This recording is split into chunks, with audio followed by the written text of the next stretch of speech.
Fairytaleers, and welcome to another video. I'm so glad to have you here. Today we are going to talk about I forgot to play on my teleprompter. We're going to talk about one of my favorite childhood book series that I reread over the summer, and somebody suggested in the comments that I do a deep dive into the series beyond the individual mini reviews I made, since there's so much to unpack in the series, and that seemed like a fun time. So here we are. If you have any ideas for things you want a deeper dive into, please let me know in the comments or put it in my video request form that's always linked below, because these tend to be a little bit less research heavy for me, and I love them for that particular reason. And actually, in that vein, I'm not gonna have a sources list per usual because all of this is off the noggin, but if you want other resources on how to learn all of these things that I know academically, I will include those below instead. Also, before we get started, for friends who need it, I am a white person with light brown, just beyond shoulder length curly hair that's kind of a disaster. I am sitting in front of a plain wall that has green leaves on it, and I'm wearing a navy t-shirt with a open button-up that's like a galaxy button-up on top. Also, huge spoilers, obviously, for this video. I'm going to be summarizing the entirety of the Lunar Chronicle series. That being said, I only ever intended to read the first book to review it, and then I realized I didn't remember what happened after that, so I read all the Wikipedia summaries, and that was not enough, so I ended up digging out the entire series from its dust-ridden bookshelf in my childhood home, and I had a really fantastic time rereading all of it despite still knowing the main plot points, so I still highly recommend picking them up after you watch this video. Anyway, I'm sure they're at your local library if you don't want to invest in a 6-book series.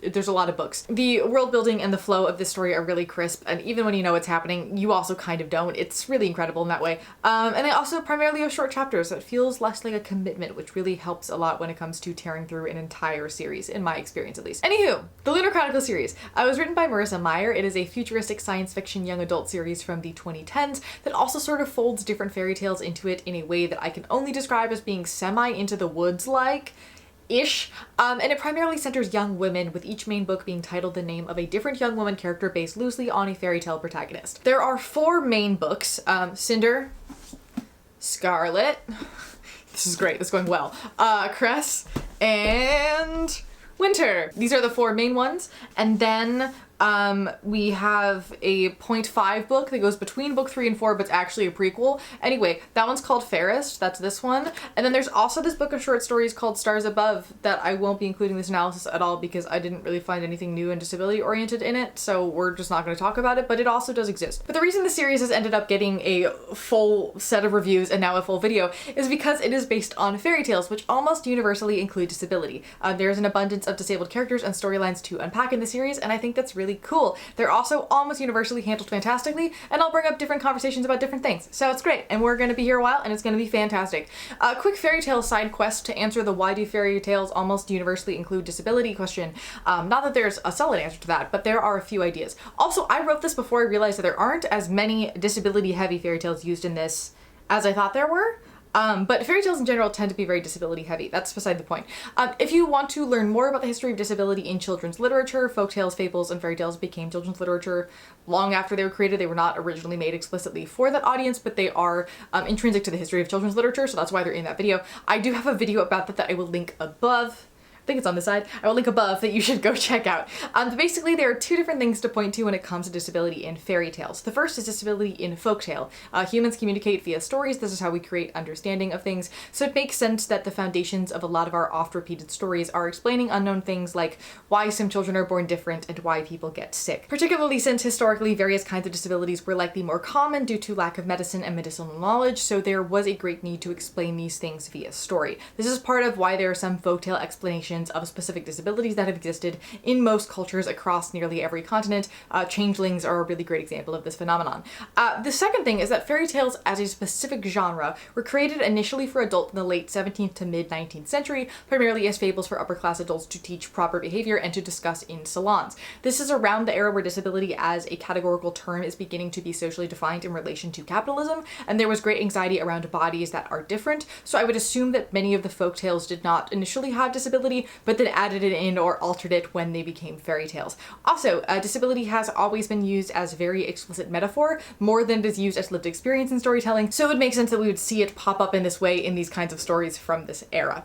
The usual disability metaphor in fairy tale is something that is cured by doing the right thing or learning the lesson, often due to spiritual discipline, so that's why it kind of appears everywhere, which, since now folk tales, fables, and fairy tales are the bedrock of children's literature, that can create a pretty warped view of disability from day one in children, and we don't really ever talk about that or unpack it, and we definitely should.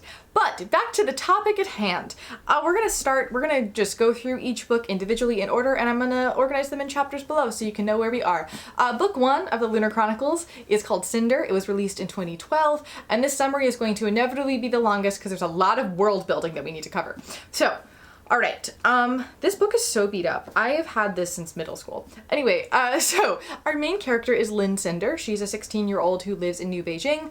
She is the best mechanic in the city, and also she is a cyborg, so a certain percentage of her is synthetic with prosthetics and an internal interface, which is pretty cool. She is under the guardianship of evil stepmother Lin Audrey, and she has two stepsisters named Pearl and Peony. Also, if I pronounce any of these names wrong or in ways that you think is not how they're pronounced, let me know. I've never actually heard this book spoken about aloud before. This is how my middle school brain decided they're pronounced, and that's how we're going to pronounce them, and it's going to be fantastic. So in being a cyborg, Cinder is systematically discriminated against. People call her a freak and subhuman. Also, her best friend is an android named Aiko, and Cinder and Peony are also friends, but Cinder and Pearl are definitely not. We open on the marketplace downtown that Cinder has a mechanic booth at, and we see her take off her prosthetic foot that she's had since she was 11 and getting ready to put on the fancy replacement that she bought that actually fits her properly. While she's working on this, somebody comes into her shop asking for help with an android that's broken, and he's hoping that she could fix it.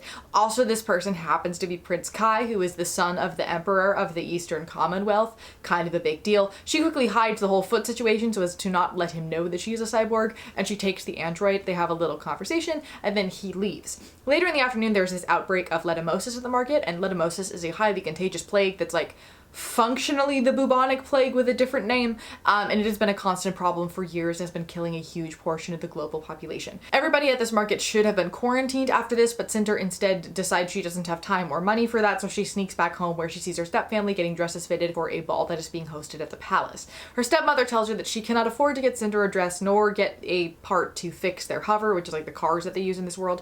So Cinder and Peony head to the junkyard to try and find a loose part. They also happen to find an old gasoline car, and then Peony ends up breaking out with letumosis spots and she gets taken away, and Cinder tests negative, so she is sent home rather than going to the quarantine. The stepmother is so angry that she volunteers Cinder for letumosis research. Basically, there's this cyborg draft that argues that cyborgs owe their lives to science, so they should be the first to sacrifice themselves to try and find a cure, and it is well known that nobody survives testing. They basically just get infected with the disease and then they just die. So functionally, the stepmother is being paid for the knowing murder of her guardian. And Cinder tries to fight this, but she ends up getting knocked unconscious and taken away. Now, small exposition moment. There is a country on the moon. It's called Luna. It's run by the Lunars, and the queen is named Queen Levana. And Lunars have this thing that's called their gift or glamour, where they can manipulate the bioelectricity of people to control people's thoughts, actions, and perceptions. They're the bad guys in this series. There's also these things called shells, which are lunar children that are born without the gift, and they are taken away and they are killed as babies, primarily because the gift does not work on them, and so they are therefore hard to control and then could become a threat to the people in power. The other thing to note is that Queen Levana had a niece named Princess Celine, who's the true heir to the throne and supposedly died in a nursery fire, but there has been speculation that maybe she could have lived and been smuggled off of Luna. So Prince Kai is trying to see if he can find Celine because his father is dying of the plague, and Levana wants to marry Kai to create an alliance between Luna and Earth, which is definitely not a good idea because she will try to take everything over because she's the worst. Her character is more or less the evil queen from Snow White. We're going to talk about her a bit later, but the android that he wants Cinder to fix stopped working while she was trying to share information with him about Princess Celine that she had gathered, which is why he needs her back online and needs that quickly. But back to Cinder. The head of research is named Dr. Erland, and they find out that she is immune to letumosis somehow, so he offers to pay her as long as she keeps coming back to give him more blood samples. She also makes him promise that if a cure is found, she gets to bring the first one to Peony to save Peony's life. She decides to use her newfound income to help her fix up this gasoline car so that she can use it to escape her stepmother and the overall Eastern Commonwealth, and then she goes to visit Peony in quarantine before she heads back to the research center where she runs into Prince Kai. He asks her to be his date to the ball. She refuses, terrified that he'll find out that she's a cyborg, and also because that's like the night that she plans to escape, but primarily the first thing. They also have a lot of chemistry. I forgot to mention that. They're like really into each other.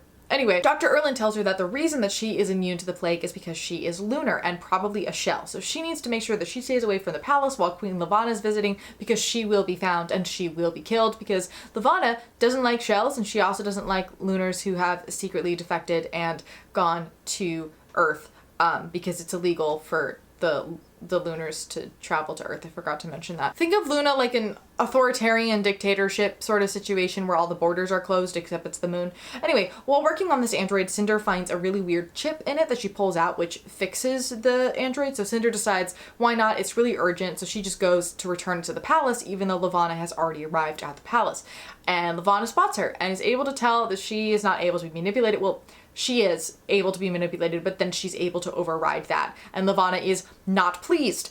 We also learned that Levana has a cure for the plague that she, first of all, could have given him just a couple days before that to save his father, and she uses it to bargain with Kai, basically saying that, you know, I can save thousands of lives if you do whatever I want you to do. So he takes that single dose of the antidote and he brings it to Dr. Erland, asking if it can be replicated, and runs into Cinder again. And Cinder tells Dr. Erland that she doesn't think that she's a shell because she was nearly controlled by Levana, and he tells her that he's been trying to research her and discovered that the interface that she has is a special device created by her adoptive father to basically lock her gift, but it seems to be slowly like reappearing now. And he says that she can trust him about this because he is also a lunar and his daughter is one of the shells that was taken away and killed. Now, Cinder gets an interface ping that Peony has entered the final stage of the illness, so she is given a bit of that antidote and she goes to the quarantine, but she's too late to save Peony, so she instead gives it to the little boy who got sick in the marketplace that day instead, and he ends up recovering. And when she gets home, her stepmother is angry and says that she sold some of Cinder's things, as well as her new foot, and also all of the parts of her android friend Aiko, but Cinder saves the personality chip of her in order to pay for Peony's funeral. Devastated, Cinder returns to work. Kai shows up and gives her a pair of silk gloves and once again tries to get her to agree to come to the ball. He also tells her that he intends to take Levana's marriage offer. Later, while she's watching the coronation, the weird chip that she pulled out of his android suddenly makes a connection, and there's a girl on the other side of it who tells Cinder that Levana intends to kill Kai as soon as they're married, and there's an heir, and so she has to go to the ball in order to warn him of this because he's in grave danger. So she throws on Peony's dress now that Peony is dead, and the new silk gloves that she got, and her too small foot, and she drives the gasoline car to the palace, and then she dances with Kai to warn him of this, but he says it doesn't matter, he has to do it anyway to save his people. So she ends up kissing him to try to make the queen angry enough to retract her proposal. Levana does in fact get quite angry, and she accuses Cinder of being a lunar fugitive, and she can't disagree with the truth, and so she's just dragged away. And Levana says Cinder can be freed if he agrees to marry Levana, and he turns down this marriage offer. And then Levana uses her gift to make Cinder put a gun to her temple, but her interface overrides that before she can pull the trigger, and she instead drops the gun and she runs, but her too small foot falls off and she falls down the stairs. And Kai's really confused, he's really horrified, and he wonders if he ever actually liked her or if it was just the lunar manipulation, and he agrees to let Levana transport Cinder to Luna. While Cinder is in prison waiting to be sent over to Luna, Dr. Erland comes in and gives her a new hand and a new foot. And the hand in particular has some weapons and tools in it. It's pretty cool. And then he tells her how to escape and to meet him in Africa where he's going to go, and also that she should know that she's Princess Celine and the only way to prevent war is to figure out how to overthrow the queen and take the throne for herself. And that's the end of book one. I'll try to be a little bit less detailed where possible going forward, and also there's still a bunch of minute details totally left out of that summary, but I think it covers the important things. And already we have a lot of disability stuff to discuss. We will start with Cinder herself. She's a prosthetic user. I'll talk a little bit more about prosthetics in a bit. She also often adjusts her interface like one would adjust a hearing aid, and she needs to regulate things like her heart and her blood pressure to keep the interface from overloading and shutting off, a sort of literalization of handling extreme anxiety or POTS, or something else like that. She also gets migraines that sometimes exist as just a dull ache, or that become a quick searing pain that shuts her system down briefly and then settles into a dull ache. This is caused by her lunar gift carefully dislodging from the mechanical thing she has to shut it off, and how that overloads her system. And for me, as a young reader with POTS and chronic migraines, it was really cool to see a character doing things with headaches and passing out at random, and yet still being seen as capable of saving the world and not being constantly treated like she is a liability. We don't really get characters with migraines and POTS or things that look adjacent to those things in media really ever. And when we do, it tends to make us seem very fragile and easily breakable, when here it made her strong, which meant a lot to me when I was pretty young. What I think is most important about this character is how dynamic her disability is, and that moments of high stress correlate to moments of things going the most wrong, and that she sees her difference as inherently negative for much of the start of the book when she is being treated like dirt by everybody, but once she starts to craft a support system and see her own worth, that view starts to shift a little bit. It's never stuck in like, being disabled is an inherently terrible time. It always has a tinge of like, the situation is bad rather than the state of being, which is really, really crucial. Also, Cinder being disabled never actually turns into a superpower. It always remains something that is both helpful and something that also gets in the way of things. She just learns as her mindset shifts towards seeing her own potential, or needing to see her own potential because she has to save the world, how to use those advantages in her favor. Not just to function and barely get by, but how to sort of hack her difference to get what she needs out of situations when she's able to look at things more expansively because she believes in her ability to be that way. There's also the wider disability in world building, particularly how those in their society who have required the most amount of medical care are systematically treated as subhuman, often using words that in our world denote disability, like deformed, freak, and inhuman. It's not clear how this world actually handles non-cyborg disability, but I do feel that it's sort of implied that there is tech available to fix most physical issues. And so in that kind of world, cyborgs being the most visibly disabled people and thus treated as second-class citizens would most likely be the case. We also see explicit disability discrimination at play here when it comes to cyborgs being treated like property that is reflective of how disabled people, particularly the mentally disabled, are treated today. Cinder is under a guardianship and is a ward of her stepmother, meaning that her stepmother has full control over Cinder's entire life, meaning her income, finances, bodily autonomy, healthcare, what jobs she is able to do, if she's able to get married, etc. And if I remember correctly, there's never any mention of like, when I turn 18, I'll get out of here sort of arc from Cinder, which implies that this is a permanent state of being, not just a rule that exists for adopted children or something in that regard. This is a traditional guardianship or conservatorship. I have a video about the issue of guardianships and conservatorships I will link above, but basically in the US we have laws where if somebody decides another person is not mentally capable to make their own decisions, they can petition probate court to have them placed under a guardianship or conservatorship, and if this is approved, they functionally lose control over all of their rights, typically for the rest of their life, which is a situation that can be very easily abused. I'm sure we all know about Free Britney at this point. And I thought it was interesting for Meyer to include that specific tidbit in here about the precise language and legality of how cyborgs are treated as property in this world, that at least points to some clear awareness of what she was doing when writing the disability in the series, which I think is pretty cool. Normally in futuristic things, the idea that all disability is curable bothers me because it implies that disability thus needs fixing or to be fixed. It falls heavily into that medical model lens of disability. But I tend to find that dystopian world building often feels the need to inform the audience that that is the case and sort of make it seem like a utopian world is one devoid of human difference, which is not the tone that I get from this series at all whatsoever. Most of what I'm saying about disability in this world here is more conjecture and context clues than anything, but I find the vibe of this world to be more of medicine has naturally progressed to have more tools and knowledge on certain things, but that does not mean that all things are curable or that disability does not exist, in addition to the fact that there seems to be a significant class disparity at play here. We know that on Luna, the dust from the lunar rock causes an often fatal disease in many laborers that's rarely seen by members of the aristocracy.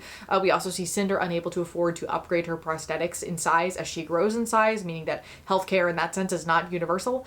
And speaking of prosthetics, a lot of times in sci-fi stories we see prosthetics used in one of two ways. The first is a sort of superpower to make up for not having a limb. This trope is called supercrip. It basically means that a character may be disabled but they have superhuman abilities that make up for it. So like if somebody was blind but had super senses to know everything that's going on around them, or somebody who's deaf but has x-ray vision, or somebody's missing an arm that they then replace with a prosthetic one that can shoot lasers. It's an issue because it continues to promote this idea that disability is less than and sort of expects disabled people to overcome things and become superhuman and have an extra thing beyond who they are as people to make up for what they lack or the thing that is different. And the second way that we see prosthetics usually show up in sci-fi is less common. I call it the pirate way.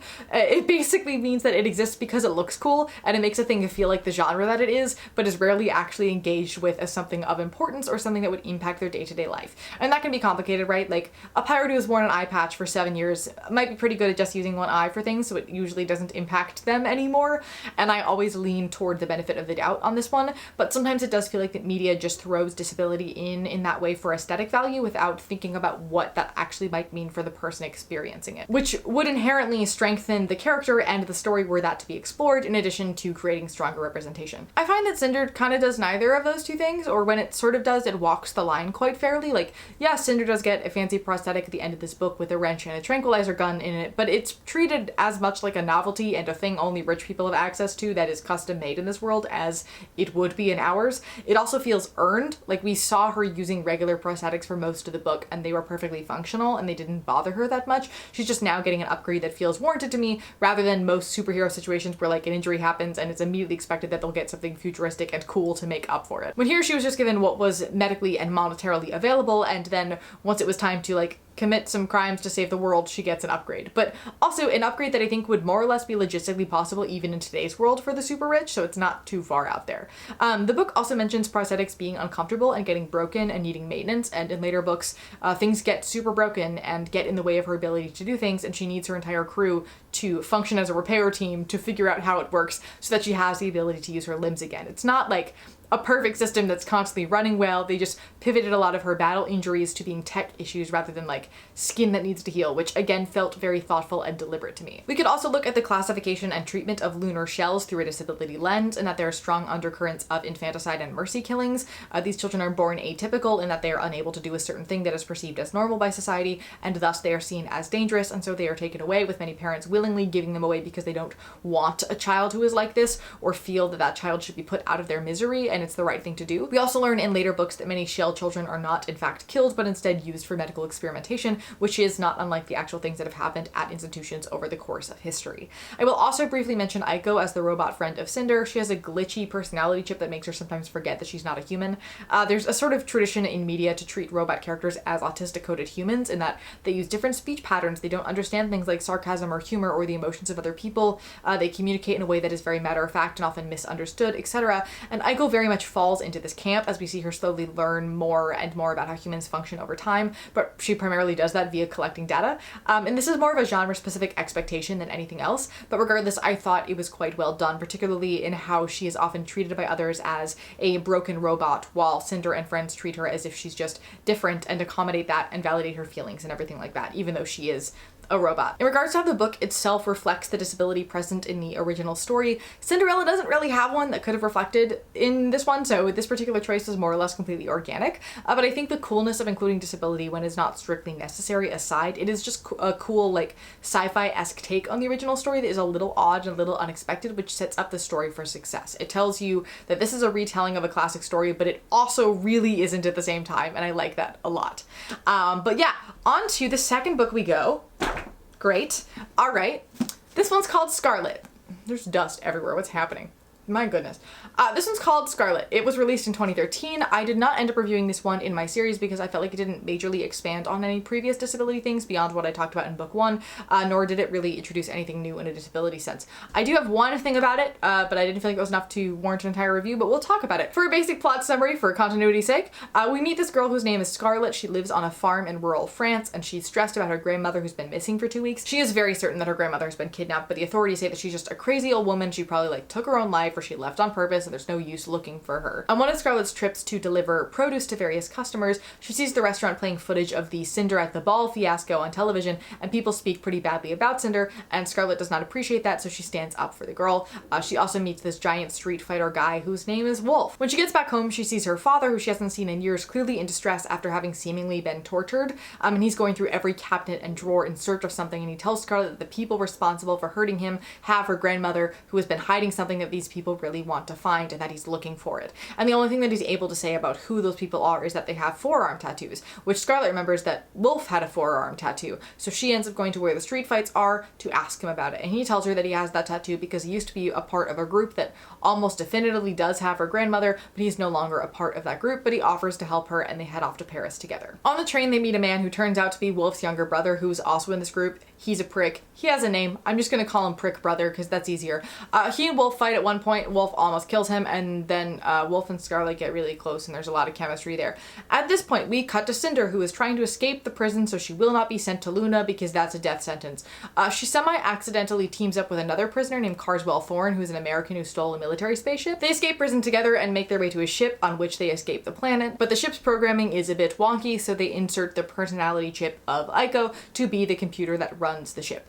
Cinder then decides that rather than immediately go to Africa to be with Dr. Erland, she wants to look into a Michelle Benoit who had been connected to Princess Celine, as she learned about from Kai's android. Michelle Benoit happens to be Scarlet's grandmother, in case you didn't connect those dots yet. In Paris, Scarlet and Wolf head to the headquarters of this group where Benoit is being held, and here we learn that Wolf is one of the bioengineered lunar wolf hybrid creatures created by Queen Levana to be her army. Wolf's prick brother uses lunar glamour to disguise himself as the grandmother so that Scarlet can tell him everything she knows about Princess Celine and why the lunar gift doesn't work on her grandmother, because for some reason it doesn't work. And Scarlet mentions a man, the one who adopted Cinder, talking to her grandmother once, but that's really all she knows, and she is then imprisoned. I don't remember when this is revealed, so I'll just say it now. The reason the gift does not work on the grandmother is because the device that's put on Cinder to stop her gift was also put on the grandmother. She is the only one other than Cinder in the entire world to have this device placed. Now Cinder and Thorn land at Scarlet's farm and discover the secret shelter where Cinder had been held for much of her early life that she doesn't really remember, and where she was turned into a cyborg, and they then head to a tavern, but then they get found out by the military. At the same time, the wolf hybrid soldiers start attacking and killing civilians all over the world in a giant terror attack, and Cinder and Thorn narrowly escape and head off to find Scarlet. Wolf sneaks Scarlet an ID chip to help her get out of her cell and go find her grandmother, where Benoit tells her that Scarlet is the granddaughter of the lunar man who smuggled Celine to Earth and did her cyborg surgery, later taking his own life after struggling with the lunar sickness. I forgot to mention the lunar sickness. Basically, I need to breathe. Why am I talking so fast? So as a lunar, you don't have to use your gift. You can choose to not do that, but it causes a slow descent into madness, particularly with hallucinations and intrusive thoughts. Anyway, so she tells her that. She also says that Cinder is Celine and Scarlet needs to track down Cinder as soon as possible. Prick Brother appears and the grandmother sacrifices herself to let Scarlet escape. Prick Brother chases after Scarlet and Wolf appears, killing his brother in order to protect her, and he is then mind controlled with the lunar gift to kill her, but Cinder shoots him with a tranquilizer dart, so then he doesn't do that. And they later make up. The explanation given here is very Omega-versy, something about animal instinct to protect his alpha female. That's not how wolves work. We're just gonna slightly ignore that. Don't worry about it. And then they all escape to space on the ship, at which point Cinder reveals to all of them that she is Princess Celine. And then we see on the news that now Emperor Kai has agreed to marry Levana to stop the wolf attacks. Generally, this book feels a little bit like it's setting up exposition for the rest of the series, but I don't necessarily think that's an issue. It's still very riveting and a good time. The one disability thing that I decided to not review was the discussion around lunar sickness, because it comes up more strongly in winter and I wanted to review it there instead. I don't know narratively how I would actually assess the concept of lunar sickness, in that I don't know how I feel about having madness as a consequence for something, but then at the same time, the idea that shutting down a part of yourself that is intrinsic to who you are and how you function causes you to become severely dysregulated to the point where hallucinations and other things can happen seems reasonable narratively to me. It's just very complicated because the lunar gift is primarily seen as a villain in the story, so then it gets a little bit dicey. That being said, I think that madness is handled very well in this narrative. We're going to talk about that when we get to winter, so I'm not going to critique it too hard. It also doesn't feel like it's gratuitously thrown into the narrative for no reason, nor is it trying to make any kind of point or moral judgment one way or another about madness or mental disability, so I'm cool with it. It's just an interesting thing to kind of ponder. The other aspect of madness that shows up a lot in this book, but even more in winter, is the use of madness to discredit somebody and leave them behind. We see this continuously used against Scarlet's grandmother, saying she's just a crazy old lady. Why would they bother to look for her? Why would anybody bother to listen to her? Why is she worth time and energy and resources? Which is something that is very much used and weaponized in today's world as well around mental disability. Again, much like Cinderella, the Little Red Riding Hood does not really feature disability, so there isn't an original thing to compare it to in that regard. So we're gonna move on to book 3. Alright, book 3. It's called Cress. It's chunkier than the other ones. It was released in 2014. Huge shout out to Marissa Meyer for dropping an absolute banger of a book every single year for several years straight. That takes a lot of work. Much like the other two, this book opens with us meeting our new titular fairy tale woman of the book. This one is named Cress. She is a 16-year-old lunar shell who has spent much of her life living in a tiny satellite in space. She's a genius at programming and computers, so the word is thaumaturge. I'm not going to use that. I'm going to simplify that to head advisor, just so I'm not throwing a lot of terms at you. Basically, the head advisor to the queen, Sybil, puts her on the satellite and gives her jobs to run most of the reconnaissance and espionage and other tech-related things for Luna, but like on a satellite alone by herself. And one of those jobs is to cloak all of the lunar spaceships on radar so that they are invisible to Earthens. She uses this to also cloak Cinder's ship because she is rooting for Cinder secretly. Cress sees Sybil every now and then to deliver food and take blood samples and give her more assignments and generally just like be horrible to her, but she's otherwise entirely alone all the time on this satellite. Cress was the person that Cinder got connected to at the end of the first book via the chip that had been stuck in Kai's android, and she was the one who warned Cinder that Levana planned to kill Kai. They used this communication chip to contact her and they offer to come rescue her from her satellite, but Sybil decides to make an unexpected visit which ends up setting a trap for Cinder and her crew, trapping Thorn on the satellite with Cress as it is sent out of orbit to crash into Earth, taking Scarlet hostage. And also there's a guy named Jason Clay who piloted Sybil's ship, and he decides to defect and join Cinder's side. So they assume that Cress and Thorn are dead and that Scarlet soon will be dead, but that Wolf, who's still pretty hurt from the fight, they put him on the ship after he tried to kill Scarlet. I forgot to mention that. Anyway, he can be saved. So they go to land where Dr. Erland is in Africa to try to get him some medical attention. We also learn from Dr. Erland at this time that Letemosis has mutated and can now infect and kill Lunars as well. Great. Cress is able to deploy parachutes so that they don't die on impact and they land in the Sahara. And Cress has never been out in the world before, and Thorn hit his head hard enough that he became blind. So the two of them kind of work together to survive their way through the desert to try to find help. Eventually they do succeed, being taken in by a group of traveling people who take care of them until they end up revealing themselves as lunar traffickers, and they kidnap Cress and take her to Dr. Erland, who has been collecting lunars. At which point we learn that she is the shell child that he thought had been killed. She doesn't learn that, but we do. Thorn arrives there to save her, and the entire group, minus Scarlet, is reunited. Somebody ends up reporting them as being the most wanted criminals in the entire world at that moment, but the villagers, primarily made up of Lunars, use their powers to control and manipulate the military so that the crew is able to escape. Together, they all plan how they're going to infiltrate the palace to stop the Kai-Levana wedding because it cannot happen. Cinder uses her gift to take the invitations from her stepfamily, which Cress and Wolf then used to go to the wedding pretending to be a couple. At the same time, Cinder and Aiko, her personality chip was moved from the ship into like a hyper-realistic android body. They sneak into the palace, and then Thorn and Erland sneak into the labs to make a stem cell eye drop thing that will give Thorn his vision back. Cinder and Aiko kidnap Kai. Cress and Wolf mess with all the security things. Erland realizes he has the mutated Letemosis and quarantines himself, telling Cress that he's her father and loves her dearly and never wanted to give her up just before he dies. Then there's like a huge confrontation on the roof between Sybil and her soldiers and Cinder and the crew, and Cinder uses her gift to drive Sybil into jumping off of the roof, and then they all get away. When Kai wakes up on the ship, he's a little bit displeased, but they fill him in on everything that's happened, and he joins their side to overthrow Levana. Levana openly declares war on Earth. She massacres the entire town that worked together to save Cinder and crew, and that's the end of this book. It's very uplifting. We have two different things here that I want to talk about. The first is Cress herself. Historically, the naivete of Rapunzel often comes across as autistic coding, especially in the film Tangled, which I think is most people's thought when they think of the story of Rapunzel. But even in earlier versions of the story, there's this reflection on her not knowing social norms or situations or how to behave and being endlessly trusting because she doesn't know better. Now, this is one of those situations where the autistic coding is more situational and that we have no way of knowing whether this character would feel somewhat autistic to us had she not grown up in the circumstances that she is in. And also, generally, we know very little about her in general to know if she struggles with sensory issues or anything else that would be indicative of autism. There's simply not enough information to make a definitive opinion on it, but that also means there isn't enough information to definitively say that she's not autistic either, because there's no default neurotype, so it doesn't really matter. For me, she sort of sits on that overlap of traits between what could be autism and what could just be complex PTSD and a complete lack of socialization. But either way, narratively, they often look the same. With Cress in particular, we actually see a bit of her life before she is exiled, and I would read her as much more autistic in this book series in that she is an observer. She picks up information quickly. She was always a bit odd, and she is really good at looking at things analytically and in a problem-solving fashion, which transfers over very well to a skill set with technology. She also does really well in coping with routine and structure and solitude. Not that it's good for her or healthy or ideal, but she finds ways to cope with it very easily that keep her somewhat content. Once she is out of the satellite and we see her interacting with others, we see her constantly processing and calculating how she should behave and adjusting it once she has more information as to how things work and what expectations are. We also very much see how her complex trauma impacts how she views and experiences the world, but again, it leans more towards, hey, she needs love and support rather than she is fragile and needs protection, which I really, really liked. This also pairs quite nicely with Thorn, who needs help in a completely different way. He has all of the life experience that she lacks, and she has the sight that he very much lacks. So they're able to support each other in a way that each one of them needs. Now, Thorne's disability is actually the thing that made me decide to review the rest of this series because he is super interesting, and this narrative is super interesting. Basically, Thorne realizes he's disabled, he freaks out for like 0.2 seconds, and then he says, all right, we're in a crisis situation and we need to get out of here alive, and he just figures out how to accommodate himself as quickly as possible. Does he struggle? Absolutely, he is terrible at being blind, but it never feels like the book is trying to talk about how this is how blindness works, more that it's talking about how living a life fully sighted and then very suddenly losing that can really trip a person up and make things difficult, but even that is something that is manageable and not the end of the world.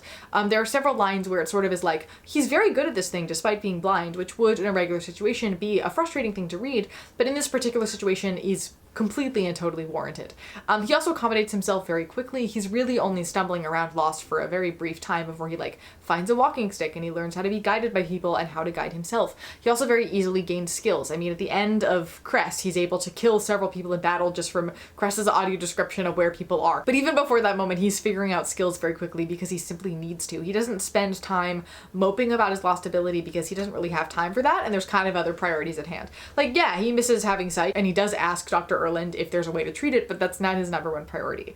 Also, when the cure situation does come, it feels less like all blind people want to be able to see, and more like this particular dude needs sight in order to do his job, and the tech is available, which I think is a very important distinction. There's also a vibe given that the treatment for this is not accessible to most people. It is something that would normally be very expensive. We also see how miserable the recovery process is for him. It's not like he just magically gains an ability back. And the cure or killed narrative, the idea that a disabled person at the end of a story must either be cured of their disability or killed off to make the viewer or reader more comfortable in not having to wonder what the outcome of this character is a thing that very much exists, but I didn't feel like this happened to fulfill a trope or like try to make people comfortable. It felt more like the main metaphor of the original Rapunzel story was reworked in a way that logistically made sense. Speaking of which, so the original story, in the original Rapunzel, the prince, upon learning that his Rapunzel has supposedly died, throws himself out of the tower window in distress, and he loses his sight due to thorns in his fall. That's why his name is Thorne. Sorry, that was such a thrilling realization, and I'm so glad that I have it on camera. So, original story. The prince jumps out of the tower, he gets thorns in his eyeballs, and it makes him blind, and he stumbles around the forest in complete and total grief until he hears Rapunzel singing, and he wanders toward the singing, and her magical tears give him his sight back, and then they go off to the kingdom together to become prince and princess. Also, she gave birth to twins all alone in the forest somewhere. I don't know how he heard her singing and not her presumably crying out in pain, but that's neither here nor there. In that original story, the metaphorical idea is that without your love, you cannot see clearly. The disability here is meant to represent loss and grief and the feeling of stumbling around directionless without the one that you love the most to guide you. And disability existing to be metaphorical is obviously a narrative issue. Disabled people do not exist to teach you something about life. We exist because we are human people. And I think that transferring that over into what she did with Thorne's character was very smooth and erased a lot of the ickiness from the original story on which it was based. Great, that's the end of Cress. We'll add to the pile. Oh no, that was a bad noise. It's fine, don't worry about it. Our next book is called Fairest. It was released in 2015. This is the prequel to the first book. I am putting it here based on order of release. It follows Queen Levana's story. When Levana was a child, her older sister pushed her into a fire, which caused her to have significant burn scarring, particularly on her face, but also on a lot of her body, and she often has nightmares about it. And the book starts with the sisters getting ready for their parents' funeral after her parents had been murdered by a lunar shell. I still don't know how much I actually believe that that is what happened. That might be a little bit of propaganda. Anyway, Levana works really hard on using her gift to cover up what she actually looks like because she's very self-conscious about it. And at the ceremony, Levana sees this man named Sir Everett Hale, who is a guard that she's in love with, who's 10 years older than her and also has a wife. But he's always just like been kind to her, and she very rarely experienced kindness or love from anybody else because everybody in her life is kind of horrible.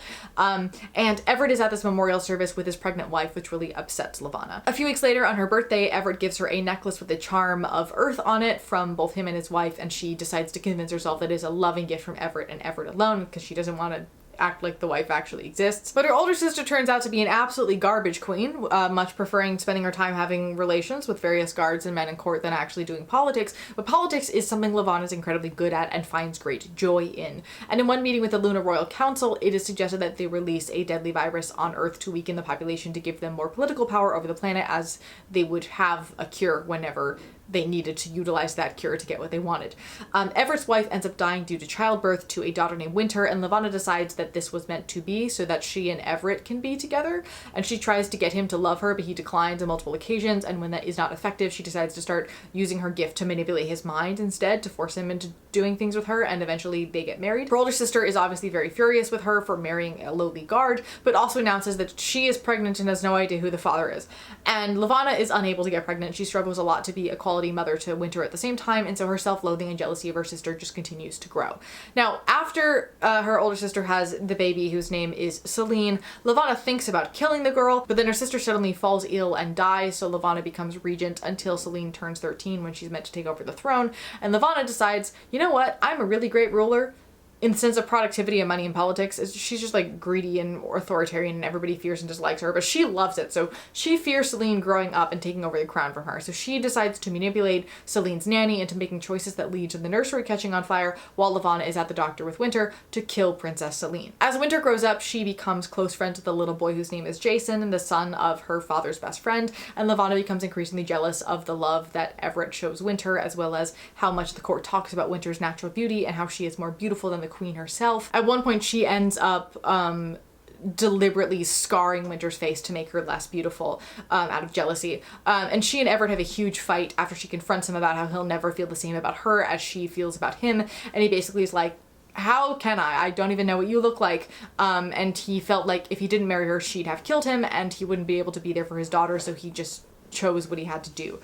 So she decides to drop her gift so that he can see what she actually looks like, and he's horrified, but then like sort of recovers himself and is like, it doesn't really matter either way, you weren't open with me from the beginning, so we can never really have a true relationship.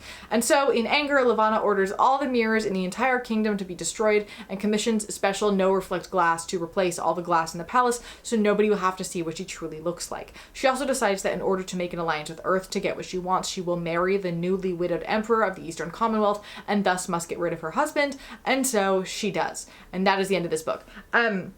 Now, if I had read this book exclusively, like if it were not part of a wider series, I would not give it as much narrative leniency as I'm about to give it, because this is a situation where there was functionally no disability to carry over from the original story upon which it was based, and the narrative itself, as it currently stands, is pretty harmful. There are a few things that make it a little bit less concerning to me, but they don't mitigate the issue entirely. The reason I said that there's functionally no disability to carry over from the original story is because the word ugly is intrinsically tied to the history of disability.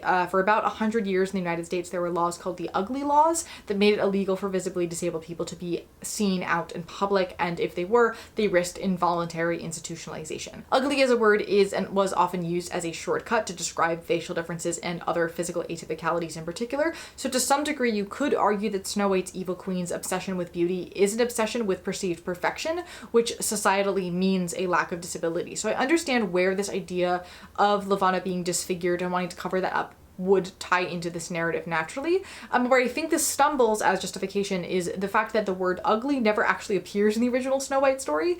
It's sort of narratively assumed that the queen is average looking, if not beautiful herself, and her primary issue is greed, jealousy, and comparison. And before I critique the actual disability representation aspect of the narrative choice made here, I think the inclusion of disability sort of undercuts the moral of the original story. Not that all of the other fairy tale morals stay precisely intact in this iteration of them, but many of them do, and a conventionally attractive person becoming jealous of another attractive person to the point of murdering them is much more successful in that regard than a visibly disabled person who wants nothing more than to be beautiful and to be loved because she equates those two things and thus becomes jealous and greedy. But when we bring in the narrative history of how visible disability, particularly facial difference and burn scars, are used in media, it's almost exclusively linked with the evil character and is usually tied directly into their motivation. There is always an air of this person is ugly and therefore cannot be loved, and that is why they become evil, and often the evilness is directly oriented toward getting revenge on whoever or whatever made them disabled in the first place. It also tends to inherently link a broken body with a broken mind, which is inherently an issue. The mutilated Avenger trope, as it's called, is one of the oldest disability tropes, and it causes significant harm, so I do not have a lot of patience for its continued use. That being said, there is a universe where a trope like that can be taken and riffed on or expanded upon in a way that turns a one-dimensional character into a three-dimensional character. Six of Crows does this really well, for example. The recent film The Silent Hour does this really well too, with like a specific horror movie trope it reconfigured to be better representation. But in general, when creating minority representation of any kind, you will always end up falling into stereotype because stereotypes primarily exist in the binary. So media is always a question of how do you knowingly navigate that rather than what can you avoid. And I think this book does some things to try to offset itself a little bit, in that it's somewhat implied that from the beginning, before she became disabled, Levana had a terrible home life and was taught to be manipulative and conniving and controlling, but was also usually left behind since her sister was so much older and was going to be queen one day. So it seems her jealousy and greed and desire to be loved was around before the fire happened. It just worsens after that, and she decided that it's her lack of conventional beauty that's causing all of that, when that's actually not the case. I think that might be a slightly generous read. I don't know if the average reader is going to pick up on that particular nuance, but I do point to it regardless as a little bit of defense. The other thing that I think is more effective as a potential offset here is the fact that we have two different characters with facial differences, Levana and Winter. And we see Winter wear her difference with pride and confidence because it shows what she has been through, and people see her as beautiful because of it and because of her uniqueness and not in spite of it. Having two characters with a similar marginalization who end up in two completely different paths can sometimes be a great way to break out of a stereotype and make their experiences more nuanced and characterizations less reductive. But I also don't know how fair it is to say that this is the case here, because the nature of their visible disabilities is very different, so they're not exactly interchangeable things. I think it sort of helps the whole semi-accidental visibly disabled people are ugly and unlovable narrative aspect of it, because we see that this isn't the case with our other disabled characters, but I don't know how much that helps the entire situation. Overall, I think Levana would narratively be much stronger as a character if the disability plot were not included. It also causes some issues in the final book, which we'll get to in just a moment. I don't think the way that it was used in this one was particularly super effective as a narrative tool to get across what it wanted to communicate, and it also fell really hard into probably my least favorite disability trope. I'm a little less upset by it because the rest of the series handles disability so well that it feels a little bit like a fluke to the reader, and it feels a little outdated in a way the other things don't when you're reading it, but it's still definitely not my favorite by any means, especially since the target audience is young people who are inherently rather impressionable on these matters. But that's what we got for that one. And on to our final book is Winter. She's chonky. We love to see it. This one was also released in 2015. In this book, we meet Princess Winter, who is Levana's stepdaughter. She has significant scarring on her face and is yet known for being very naturally beautiful and unbelievably kind. She made the choice as a child to never use her lunar gift, and so she struggles with the lunar sickness. And she's also in love with her guard, Jason, who you may remember is the dude who piloted Sybil's ship and then defected to Cinder's side, but then went back to the lunar side. I believe during the rooftop fight in Cress.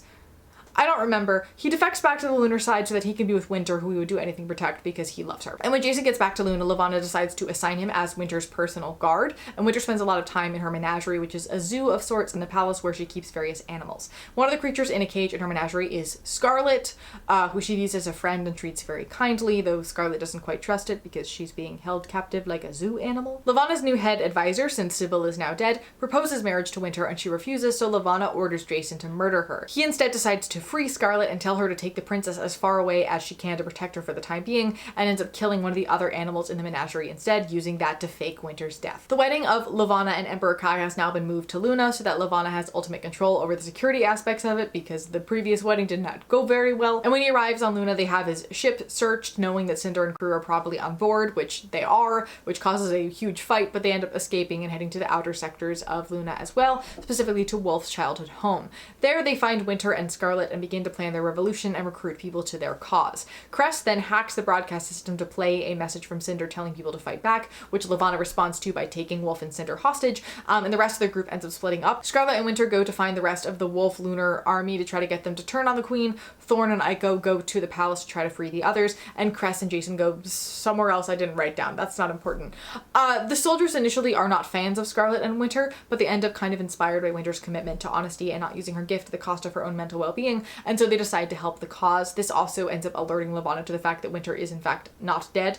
And they all travel through the tunnels to recruit more people and to train more people. Levana lures Winter into the woods disguised as Jason and gives her an apple candy that gives her advanced stage letumosis, and Scarlet finds her and the local doctor put her in a suspension tank to try to slow the progression of the illness to save her life, and they put the tank outside so people can leave flowers around her so she can still serve as a sort of inspiration for the movement, because everybody loves their princess. At the same time, the wedding between Kai and Levana is taking place, even though Levana is very angry at Kai for bringing Cinder and crew to Luna. She brings Cinder up from the dungeon to use as entertainment and puts her on trial, completely shocking Kai, who did not realize that she had been captured to begin with. There are no cameras at this wedding because the lunar gift does not work over film, and Levana is not wearing a veil to get married. Normally when she's on screen, she'll wear a veil over her face so that she's hidden. And Cinder uses her interface during the trial to record what Levana actually looks like, declares herself the rightful queen, and begins a giant fight. And she is cornered, but she escapes by jumping off of the balcony into the lake below the balcony. Thorn, Aiko, Cress, and Jason rescue her by boat and take her somewhere safe where they work to try and repair her prosthetics and her internal computing system because much like your phone doesn't like being drenched in water, nor does a cyborg. They also make a plan to defeat Levana during the coronation, and they find out what happened to Winter.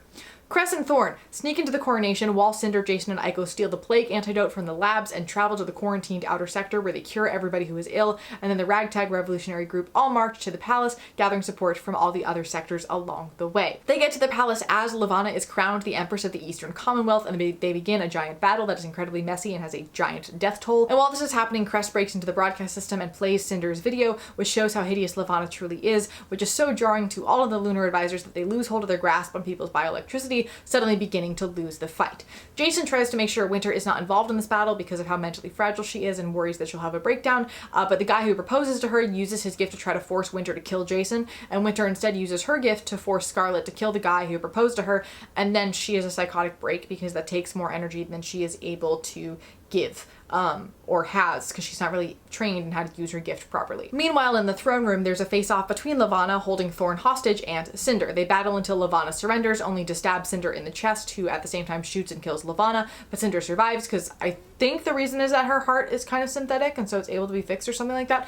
Either way, she survives, and as soon as she becomes queen, she releases the cure for the plague to Earth. She undoes the laws that treat cyborgs as property, and she makes lunar travel to Earth legal, creating peace between the two it's not a planet, between the two countries? We're gonna say countries, that's fine. She also plans to turn Luna into a democracy with an elected government and eventually step down as queen.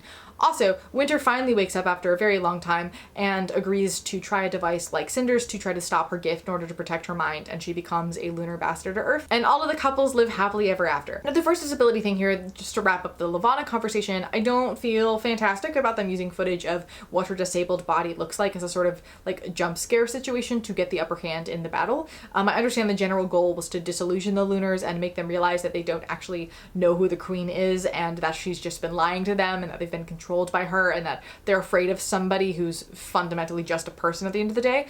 But the fact that it's more framed as, look how hideous the queen actually is, that's terrifying, similar to how they frame Everett being sort of taken aback by seeing her as her true physically disabled self because he finds that frightening, definitely is not my favorite. And again, I don't think it was super narratively necessary either. But this was also 2015, and a lot has changed around discussion of disability tropes in media since then. Not that it gets a free pass, I'm just trying to like acknowledge historical context and all that good stuff. The other disability thing in this book is Winter's madness, which I think is handled fantastically.